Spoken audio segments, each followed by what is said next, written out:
Meu nome é Mackenzie. Aos 29 anos, eu já dominava a arte de desaparecer dentro da minha própria vida. Por 5 anos inteiros, 60 meses consecutivos, despejei minhas economias na conta operacional do vinhedo com a precisão de alguém pagando um resgate. Eu repetia para mim mesma que aquilo não era caridade, e muito menos lealdade. Era uma tentativa desesperada de manter o navio afundando à tona, na esperança de que, um dia, alguém reconhecesse que eu era a pessoa que, silenciosamente, tapava os buracos. Sempre que o prazo da folha de pagamento se aproximava ou algum fornecedor ameaçava romper o contrato, eu cobria os déficits sem anunciar nada. Nunca pedi reembolso, reconhecimento ou sequer um obrigado. Convenci a mim mesma de que aquilo era temporário, que talvez manter o negócio de pé me garantisse um lugar à mesa. Talvez eles percebessem que eu existia além das fotos ocasionais de fim de ano. Mas, no fundo, eu sabia que estava me apresentando para uma plateia que já tinha decidido que eu não valia a atenção. Então, às 2 da manhã, meu celular vibrou sobre a mesa de cabeceira. Meio adormecida, peguei o aparelho esperando um lembrete de cobrança atrasada ou alguma atualização de marketing. Em vez disso, encontrei um e-mail longo e formal, enviado a todos os funcionários, parceiros, fornecedores e membros do conselho. No final, marcado com a assinatura digital do meu pai, havia uma única frase que despedaçou qualquer ilusão à qual eu ainda me agarrava, com efeito imediato: Mackenzie está dispensada de todas as responsabilidades devido à deslealdade demonstrada. Sem explicação. Sem aviso. Sem sequer a cortesia de uma conversa privada. Apenas um comunicado frio que poderia muito bem ter sido uma execução pública. A maioria das filhas teria desmoronado. Talvez ligassem para a mãe em pânico, buscando conforto, respostas, qualquer coisa a que pudessem se segurar. Se havia lágrimas a derramar, elas não vieram de mim. Em vez disso, alcancei a caneca ao lado do meu notebook, uma bebida que já tinha perdido o calor há muito tempo, e tomei um gole lento. O amargor cobriu minha língua e me despertou muito mais do que qualquer colapso emocional jamais conseguiria. Minha família não se baseava em afeto ou confiança. Nós prosperávamos, se é que se podia chamar assim, por causa da reputação. Aparências eram a verdadeira herança que passávamos adiante, polidas até a perfeição para cada gala, festa da colheita e reportagem do setor. E, em algum lugar desse universo brilhante e pronto para as câmeras, eu era a falha que eles não conseguiam apagar com Photoshop. Meu irmão mais novo, Tyler, encaixava-se perfeitamente na estética deles. Aos 26 anos, tinha um maxilar capaz de vender milhares de garrafas e um sorriso feito sob medida para eventos de divulgação. Foi declarado enólogo-chefe antes mesmo de aprender a abrir uma garrafa sem quebrar a rolha. Editores de revista o adoravam, e influenciadores praticamente se alinhavam para tirar fotos ao lado dele durante as degustações. Ele deslizava pelo vinhedo como uma celebridade em um set de filmagem cuidadoso para evitar qualquer trabalho de verdade, mas sempre pronto para uma foto. Ele posava entre fileiras de vinhas na hora dourada, olhando dramaticamente para uvas que nunca tinha podado. Seu feed nas redes sociais era um verdadeiro santuário dedicado à luz do sol, roupas combinando perfeitamente, legendas sobre a legado e a tradição, embora ele pouco tivesse contribuído para qualquer um dos dois. Enquanto isso, eu cuidava da logística, do orçamento, dos contratos, das emergências operacionais que surgiam nos piores momentos possíveis. E fazia tudo isso nas sombras. A verdade era simples: Tyler era o enredo favorito deles. Eu era a nota de rodapé que eles gostariam de poder deletar. Eu, por outro lado, era CEO sombra, a coluna invisível de um império que nem era império, apenas uma fachada vestida de madeira polida e taças caras. Enquanto todos flutuavam pela propriedade como se fossem personagens de uma revista de lifestyle, eu estava atrás de uma porta trancada, curvada sobre planilhas, atendendo ligações de credores e garantindo que o vinhedo não ficasse literalmente às escuras. Por 5 anos seguidos, eu funcionava como uma unidade de crise de uma só pessoa. Cada vez que um fusível queimava, cada vez que a folha de pagamento estourava, cada vez que inspetores apareciam sem aviso, eu era quem gerenciava as consequências. E enquanto segurava tudo com fita adesiva e oração, meus pais Lisa e Richard desfilavam como se fossem realeza. Eles se banhavam na admiração dos amigos, bebendo vinhos que não tinham conquistado, gabando-se do legado deles, fingindo ter construído algo significativo. Eles adoravam a fantasia de possuir um vinhedo. Amavam as fotos tiradas ao pôr do sol, os banquetes servidos na grama e os aplausos recebidos em leilões de caridade. O que não suportavam era o trabalho real, números os enjoavam. Papéis legais lhes davam dor de cabeça. Custos os irritavam como areia nos sapatos. Sempre que a realidade se intrometia, eles a empurravam na minha direção. Conserta isso, Mackenzie, meu pai resmungava, geralmente olhando o relógio, já a meio caminho da porta para encontrar os amigos de golfe. Você é boa com essas coisas técnicas. Coisas técnicas. Como se gerenciar um negócio em colapso fosse tão simples quanto organizar uma gaveta de bagunça. E então, eu consertava tudo. Mas não com mágica não, com a minha própria conta bancária. Cobria descobertos. Transferia minhas economias para evitar que contas fossem cortadas. Negociava com fornecedores nas primeiras horas da manhã quando nossos cartões eram recusados e a humilhação ameaçava me sufocar. Colocava minha assinatura em documentos que poderiam me destruir financeiramente se algo desse errado. Meu crédito. Impecável até eu arriscar por eles. Minha credibilidade profissional. Intacta até eu vinculá-la a um vinhedo afundando em dívidas ocultas. Eles pareciam esquecer de tudo isso, convenientemente, nas exibições de poder no meio da noite, quando disparavam aquele e-mail para centenas de pessoas. O que eles não percebiam era que o vinhedo havia parado de pertencer a eles há muito tempo. No papel, estava legalmente intacto, na realidade, era uma estrutura oca mantida em pé por cada garantia pessoal que eu havia dado. A linha de crédito operacional, aquela que mantinha salários e contas em dia? O salva-vidas de $125 mil que evitava o colapso imediato? Somente o meu nome a garantia. A licença de bebidas, a permissão mais essencial de todas? Emitida em meu nome, porque a antiga falência do meu pai o tornava inelegível. Sem mim, eles não poderiam vender uma gota de álcool legalmente. Mas nada disso passou pela mente deles quando me demitiram publicamente por deslealdade. Fitei um e-mail brilhante, as palavras quase surreais, e senti vontade de rir. O som que saiu foi seco e vazio, cortando o silêncio do meu loft como vidro quebrado.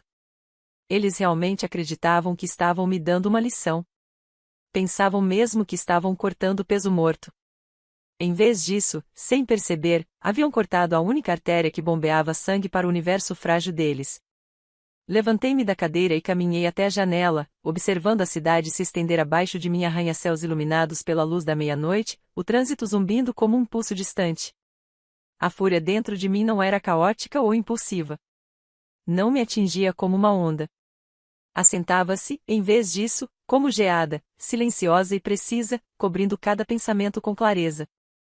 Isso não era um coração partido. Isso era o início das consequências. Era a sensação que um inspetor financeiro deve sentir ao finalmente fechar um livro contábil que sangrava a tempo de mais um suspiro exausto após anos de desequilíbrio. Minha empatia sempre havia sido a conta a qual eles recorriam sem hesitação, drenando-a com cada exigência, cada chantagem emocional, cada expectativa de que eu consertasse o que eles quebraram.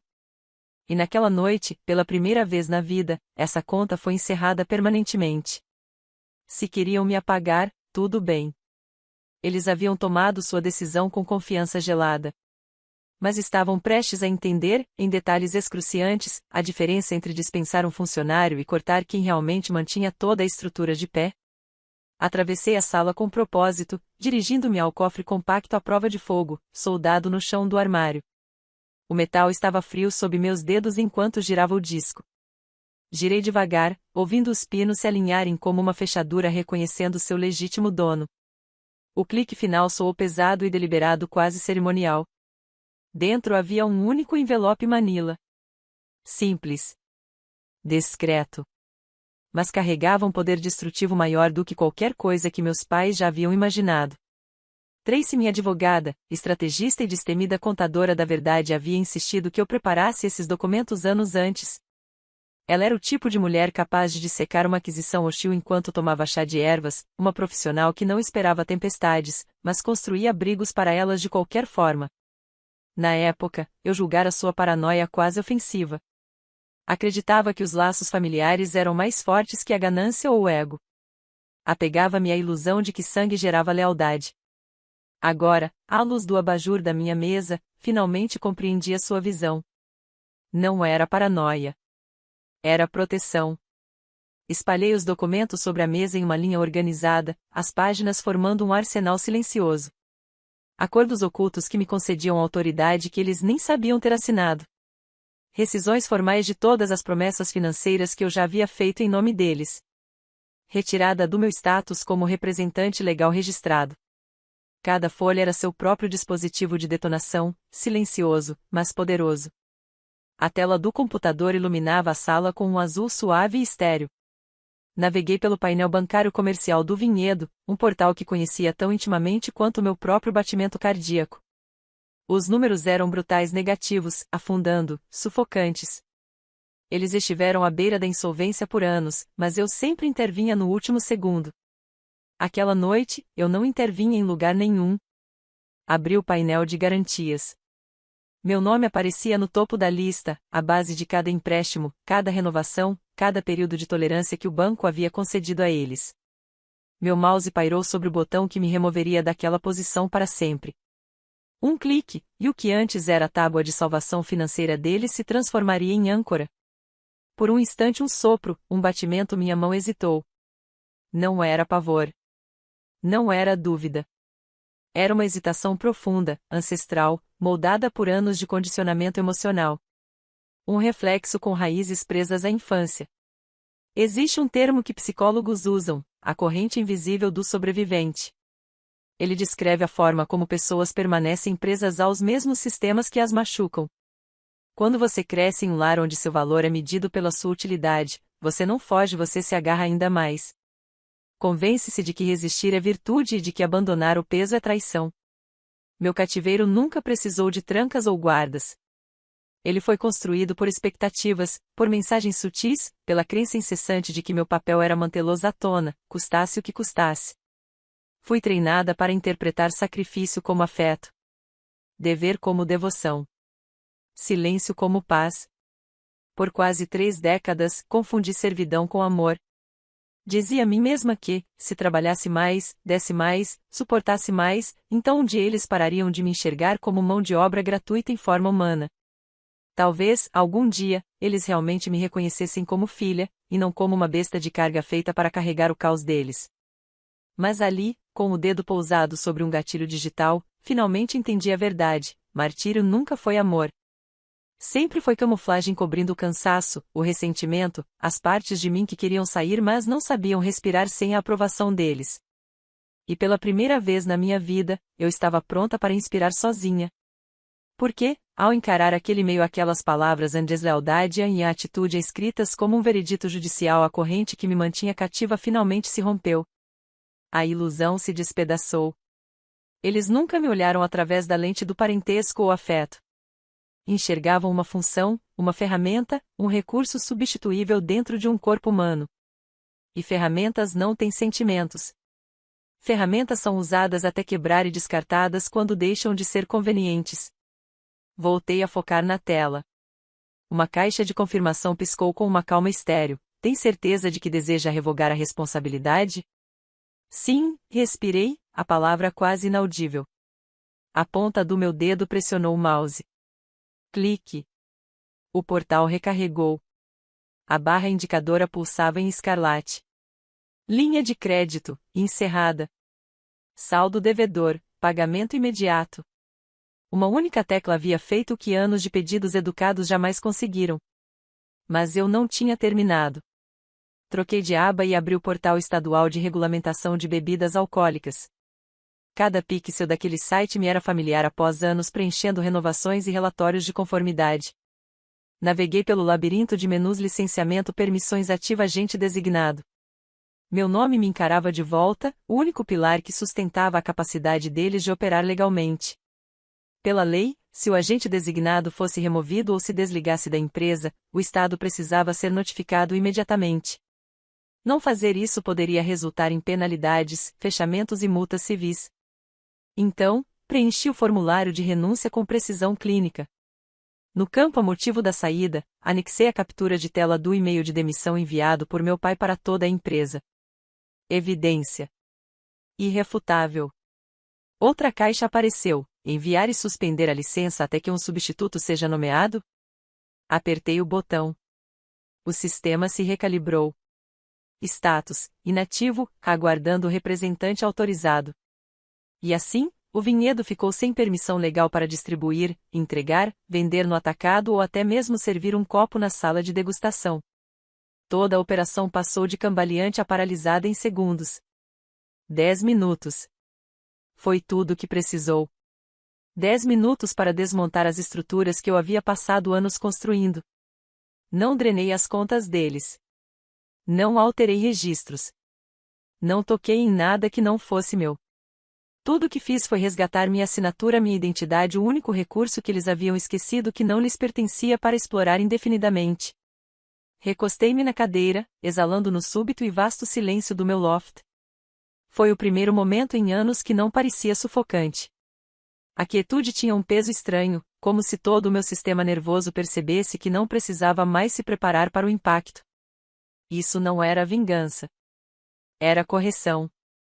Um retorno de propriedade. Um acerto de contas há muito esperado sobre o que pertencia a quem. Eles queriam controle total da empresa. Agora tinham cada dívida, cada prazo, cada noite sem dormir.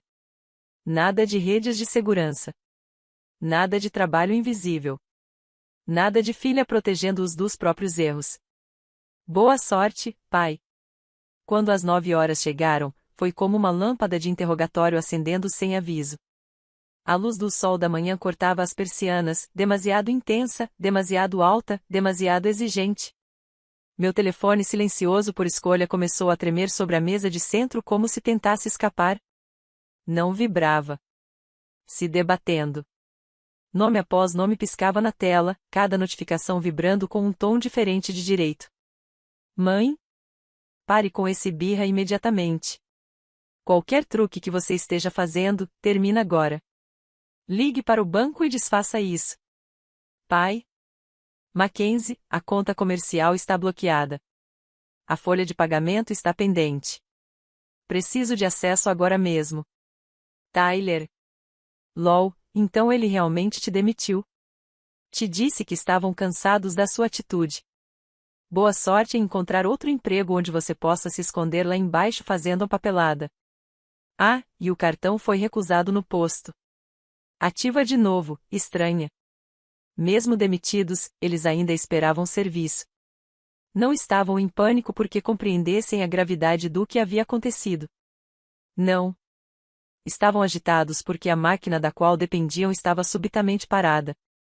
E como nunca reconheceram o motor, presumiram que o enguiço era temporário, um erro, não uma paralisação total do sistema. Eles caminhavam pelo desastre como passageiros de um transatlântico de luxo discutindo sobre aperitivos enquanto o casco se enchia de água do mar. A incapacidade deles de compreender a diferença entre o caos causado pela má gestão e o caos causado pela minha ausência, essa era a ilusão deles. A arrogância deles. Acreditavam que suas vidas funcionavam porque eram especiais, escolhidos, destinados ao sucesso. Não porque eu vinha silenciosamente prevenindo catástrofes há meio século de meses. Então, enquanto a avalanche de mensagens continuava, apareceu uma nova notificação. Uma caixa postal. Não da minha mãe. Não do meu pai. Não do Tyler. Essa voz era diferente. Nada familiar. E só isso já me dizia que a verdadeira tempestade finalmente havia alcançado alguém que entendia exatamente o que havia sido colocado em movimento. Era o Sr. Henderson, o advogado corporativo de longa data da família, um homem que normalmente se comunicava apenas por meio de faturas cuidadosamente elaboradas, infladas com horas de consultoria que, na verdade, eram apenas suas partidas de golfe de fim de semana. Ele nunca ligava diretamente para ninguém, a menos que algo tivesse explodido. Mackenzie, ele começou, com a voz tensa e rouca, desprovida da suavidade aristocrática e tranquila que gostava de exibir nas reuniões do conselho. Temos uma situação catastrófica. Papéis farfalhavam ao fundo, o som de um homem procurando freneticamente um bote salva-vidas em um navio afundando. O banco emitiu uma exigência imediata de pagamento integral. Eles estão alegando que o fiador se retirou seu nome e o Conselho Estadual acabou de sinalizar a licença de bebidas como inativa. Nossos distribuidores estão congelando todas as entregas. Mackenzie, por favor, me diga que isso é algum tipo de erro administrativo. Me ligue. Agora mesmo. Ele desligou antes que eu pudesse responder não que eu tivesse planejado. Abri a porta da varanda e saí com uma caneca fresca de café. O ar trazia o cheiro de asfalto molhado, metálico e limpo, aquele tipo de manhã que promete tempestade mais tarde. Carros zumbiam abaixo, um ruído branco suave que soava mais estabilizador do que qualquer pessoa da minha família jamais conseguirá ser. Reouvi a mensagem de Henderson, deixando cada sílaba frenética me envolver. Então, inesperadamente, uma risada escapou do meu peito. Não a risada nervosa de alguém prestes a desmoronar. Não era calorosa, encorpada, daquelas que borbulham quando o universo finalmente equilibra as contas. Era hipnotizante testemunhar o quão rapidamente o império deles desmoronava sem sua base oculta eu. Há um conceito que chamo de ilusão de poder por trás de uma carteira vazia. É o fenômeno em que as pessoas confundem aparência com autoridade. Meus pais eram mestres nisso. Desfilavam pelo vinhedo como se o solo se curvasse a eles pessoalmente. Exibiam o brasão da família como um selo real, comportavam-se como se estar sentado à cabeceira de uma mesa de mogno os tornasse monarcas. Mas a verdade era dolorosamente simples. Você não pode reivindicar soberania sobre um reino quando outra pessoa está pagando a hipoteca do seu castelo. A influência deles não era inata. Não era conquistada. Nem sequer era mantida por eles. O status deles havia sido alugado, financiado através do meu crédito, das minhas assinaturas, das minhas noites sem dormir. E quando seu poder é emprestado, a pessoa que detém o contrato pode revogá-lo. Da varanda, observei os passageiros se arrastando pelas calçadas, alheios ao incêndio financeiro que explodia quilômetros adiante. Imaginei o escritório do vinhedo, o clique frenético dos teclados, transações recusadas piscando como sirenes vermelhas, o horror crescente retorcendo a expressão do meu pai ao perceber que o banco não se importava com sua linhagem ou seu ego. Comandar respeito é fácil em um jantar, é inútil no departamento de empréstimos. Ignorei Henderson. Ignorei minha mãe. Ignorei as provocações infantis do Tyler. Levei a caneca aos lábios e dei um gole lento. Pela primeira vez, eu não era solucionadora de problemas. Eu era espectadora. E a apresentação estava apenas no ato 1. Meu telefone vibrou novamente, mas, desta vez, vi um nome que realmente importava. Tracy.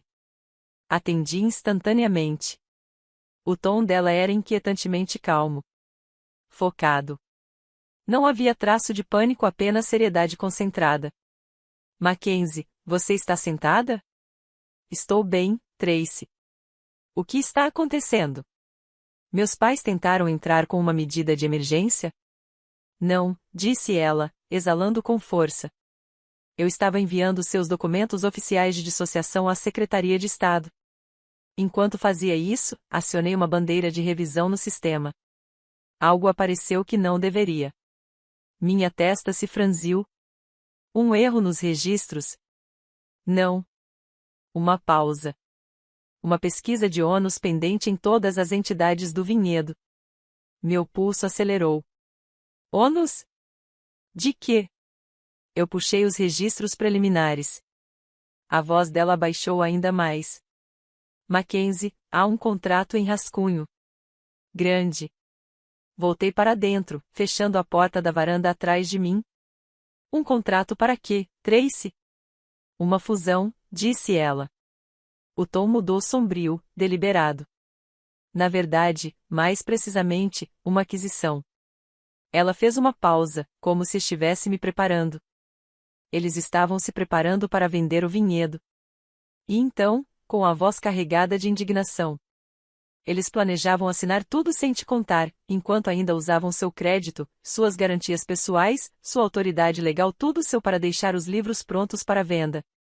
Seus pais vinham negociando silenciosamente, a portas fechadas, há meio ano, para entregar o vinhedo a uma potência multinacional. Tracy fez uma pausa antes de revelar o valor. O preço do contrato está listado em 8 milhões de dólares. Por um momento, tudo ao meu redor pareceu sair de foco. 8 milhões de dólares. Eles planejavam vender tudo em que eu havia investido meu tempo, minha juventude, minha sanidade sem dizer uma palavra. Mas Tracy ainda não havia terminado. E aqui está a parte que vai fazer seu sangue gelar, continuou, com o tom achatando-se de desgosto. A estrutura do acordo te identifica como funcionária essencial. A empresa compradora só concordou em avançar se você se comprometesse a permanecer por 2 anos completos como arquiteta de transição. Mas quando revisei o cronograma de alocação, sua voz se perdeu por um instante, depois endureceu. Todos os lucros vão diretamente para Richard e Lisa. Nem um centavo para você. Sem participação, sem propriedade, sem bônus de fechamento. Apenas um contrato de trabalho básico com funções de supervisão. Eu não me movi. Nem respirei. Tudo finalmente se encaixou como uma armadilha se fechando. A demissão abrupta. As acusações melodramáticas. A distância forçada. Nada disso era causa emocional. Era estratégia. Eles estavam me cortando para que eu não pudesse contestar a venda, planejando depois me arrastar de volta quando a tinta secasse, desta vez como uma gerente de projetos glorificada, sem nenhum direito. Queriam privatizar o lucro e terceirizar o trabalho para mim.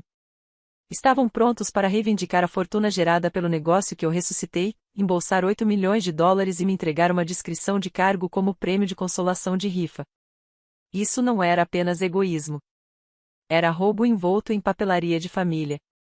Era traição com talheres polidos e discursos sentimentais. Cada traço de hesitação que eu havia sentido antes, cada grama de culpa por ter travado as contas desapareceu como vapor em uma fornalha. Algo afiado e implacável cristalizou dentro de mim. Um novo centro de gravidade. Um diamante feito de fúria e clareza. Tracy disse baixinho: você ainda tem a lista de contatos legais dos compradores? Estou com ela aberta na minha tela. Envie a eles uma notificação formal de alteração material. Minha voz estava calma, firme, precisa. Informe que o indivíduo designado como essencial foi removido por justa causa. Informe que a licença de bebidas está inválida, pendente de reinstalação, e que toda a liquidez corporativa foi suspensa. Anexe a declaração escrita do meu pai como prova de apoio. Ouvi um suave suspiro, o som de alguém sorrindo com os dentes à mostra. Absolutamente, respondeu ela. Considerado feito. Quem-me tudo disse. Se eles acham que podem me servir migalhas, o banquete inteiro termina. Desconectei. Que eles aprendam a lição que ignoraram por décadas: não se pode vender uma estrutura quando a fundação se afasta. Sem mim, o vinhedo não era uma empresa polida.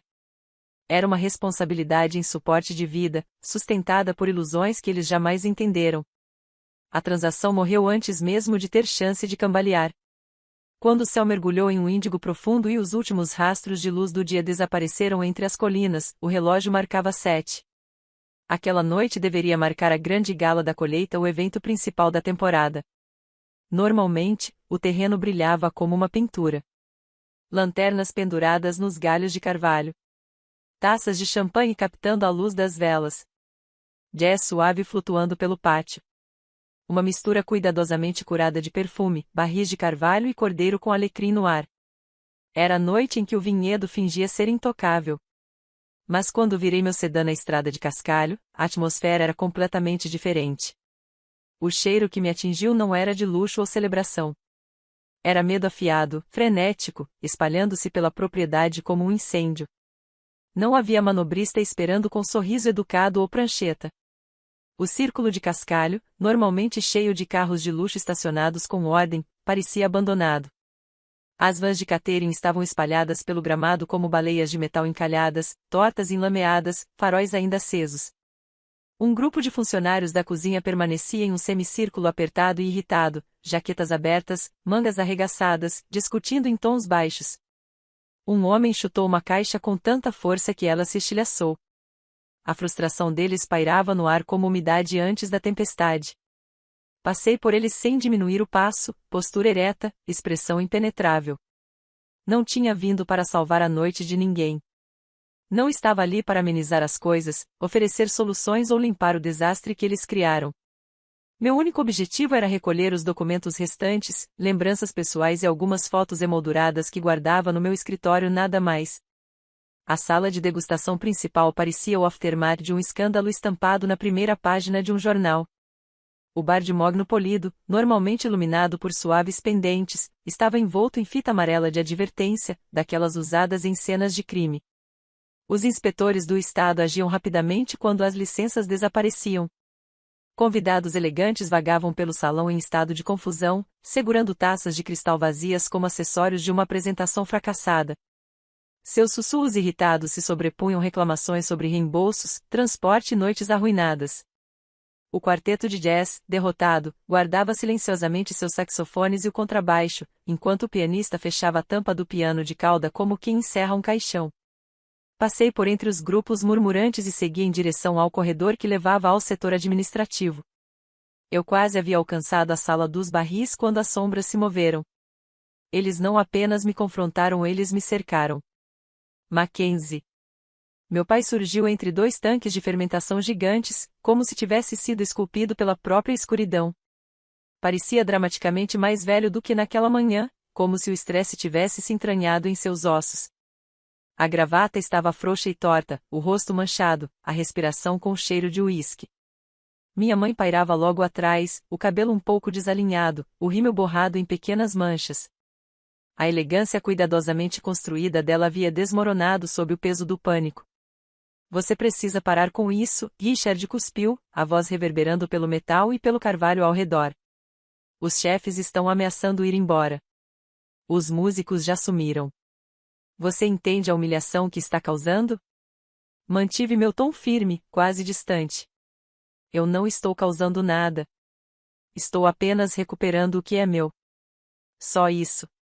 Estamos desmoronando. Minha mãe chorou, avançando e agarrando meu braço. Seus dedos estavam frios e trêmulos, a expressão física de tudo que eles estavam perdendo. O banco não para de ligar. E a fusão, a voz dela vacilou ainda mais. Os compradores retiraram a proposta uma hora atrás. Disseram que este lugar é um risco financeiro. Conserte isso, Mackenzie. Conserte agora. Diga a eles que houve um engano, que você não quis fazer nada disso. Nós somos família. Olhei para a mão apertando minha manga, a mesma mão que havia digitado meu e-mail de demissão no meio da madrugada, com pontuação impecável e nenhum sinal de arrependimento. Com calma e precisão, soltei seus dedos. Sem desviar os olhos, alcancei minha bolsa e puxei o contrato dobrado que Tracy havia descoberto. As páginas estavam vincadas, gastas nas bordas, de tanto eu reler cada linha. No instante em que meu pai reconheceu o documento, a cor sumiu de seu rosto como água drenando por um ralo. Eu sei sobre os 8 milhões de dólares, disse suavemente, deixando as palavras ecoarem pelo amplo salão. Sei que vocês negociaram a venda pelas minhas costas. Sei que estruturaram tudo para que eu não recebesse nada, nem uma parte simbólica, depois de dedicar 5 anos da minha vida para impedir este lugar de afundar. Vocês não estavam tentando preservar coisa alguma. Estavam se preparando para me apagar. Richard tentou falar, mas nenhum som saiu. A boca abriu, fechou, abriu de novo. Os ombros dele cederam. Já não era o patriarca autoritário, parecia um rei deposto encarando as ruínas de seu próprio reino falido. Você sempre quis controle, continuei.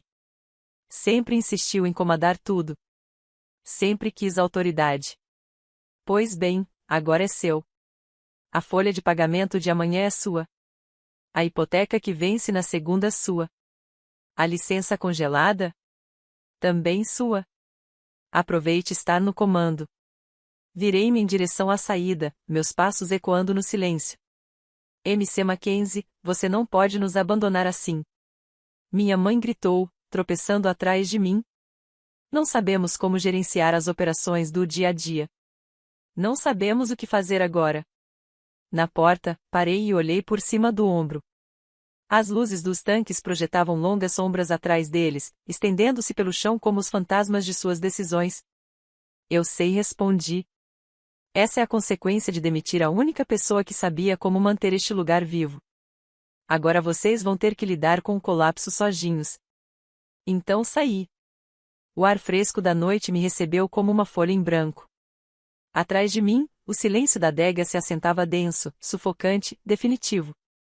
Eles agora estavam cercados por fileiras de barris cheios de vinho que não podiam distribuir, garrafas que não podiam legalmente servir e um legado que destruíram com sua própria ganância e arrogância. A queda não ocorreu em uma explosão única. Chegou lentamente, deliberadamente, pedaço por pedaço, exatamente como eles construíram o problema desde o início. Não desmoronou com um estrondo dramático. Murchou lentamente como uma árvore outrora majestosa apodrecendo das raízes para fora, enquanto todos insistiam que suas folhas ainda pareciam verdes. Em menos de um mês, o banco confiscou cada barril, cada caixa, cada garrafa pronta para o mercado. O inventário pelo qual eu havia passado noites organizando foi catalogado por estranhos com luvas e crachás. Os gerentes de empréstimos trataram o vinhedo como um ativo em crise, não como um legado. Papéis foram assinados, fechaduras trocadas, e a última ilusão de estabilidade desapareceu. A fusão nunca se recuperou. Meu aviso aos compradores não apenas interrompeu o acordo, destruiu-o completamente. A equipe jurídica dele se afastou tão rápido que deixou uma marca de queimadura. O vinhedo foi reclassificado como alto risco, uma sentença de morte no mundo corporativo. Nenhum investidor toca uma empresa que está sangrando credibilidade. Tyler não durou muito depois disso. Ele desapareceu no momento em que seu depósito direto voltou como um cheque sem fundos. Deixou para trás um escritório vazio, uma pilha de produtos da marca e um bilhete rabiscado em um bloco adesivo: me mande uma mensagem quando as coisas normalizarem. Nunca normalizaram. Sua lealdade, como se viu, custava exatamente o mesmo que sua colônia com cheiro de benzeno. Meus pais resistiram mais, mas mesmo eles não conseguiram escapar das consequências. Foram forçados a vender a propriedade em partes. Um incorporador comprou o terreno para um loteamento. Os tanques de aço inox foram levados por uma vinícola rival, despojados de sua história como órgãos retirados após a morte. Os móveis da sala de degustação foram vendidos em um leilão especializado em decoração rústica, como se memórias fossem apenas adereços estéticos. O império que eles tanto veneravam se dissolveu. Não com glória, apenas com papelada. Eu não compareci ao leilão da propriedade. Vi fotos online, do jeito que as pessoas passam os dedos pelas tragédias que acontecem a milhares de quilômetros. Não senti triunfo, não senti arrependimento, apenas a apatia que vem depois de sobreviver a uma ferida. Durante tudo isso, eu estava construindo algo novo. Aceitei o cargo de CFO em uma startup de tecnologia em rápido crescimento no centro da cidade. Eles não se importavam com vinhedos ou brasões de família. Eles se importavam com competência. Com resultados.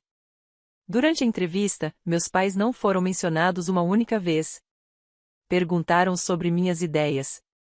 Ofereceram-me um bônus de contratação maior que meu salário anual no vinhedo e participação societária que poderia realmente mudar meu futuro. Pela primeira vez na vida, eu tinha colegas que valorizavam minha presença, não meu sobrenome.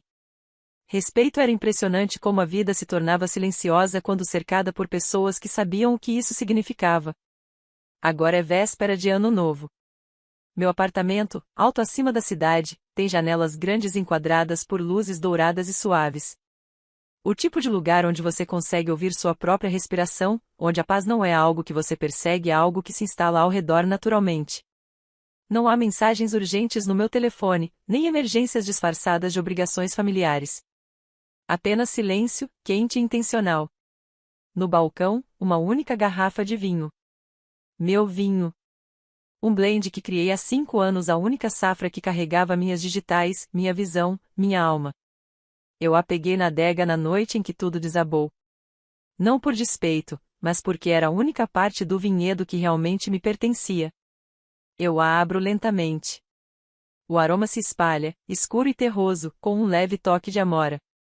Os fogos de artifício do lado de fora explodem, reflexos dançando sobre o profundo vermelho da minha taça.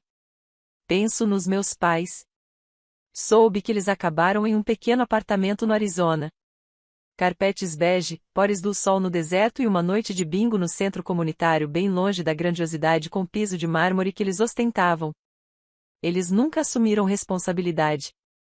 Ainda frequentam eventos e contam a qualquer um que queira ouvir que a filha ingrata arruinou seus sonhos. Alegam que eu roubei a aposentadoria deles. Se acreditar nessa mentira os ajuda a dormir à noite, que continuem com isso. Eu sei a verdade. E a verdade é libertadora. Há uma mudança profunda quando finalmente se permite que um vínculo tóxico se rompa. Quando você percebe que sangue não é promessa, é apenas biologia. Somos condicionados a pensar que a família é sagrada, custe o que custar. Que suportar maus tratos é nobre. Que a lealdade deve ser incondicional. Mas a lealdade incondicional é uma arma nas mãos de pessoas egoístas. Família de verdade não é feita de DNA compartilhado. É feita de gentileza consistente. De justiça.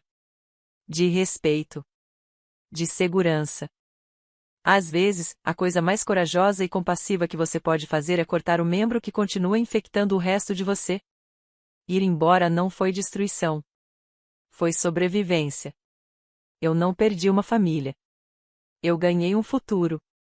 Levo minha taça à sala silenciosa, uma sala preenchida não com ausência, mas com possibilidade. Brindo a mulher que me tornei através do fogo e das fraturas.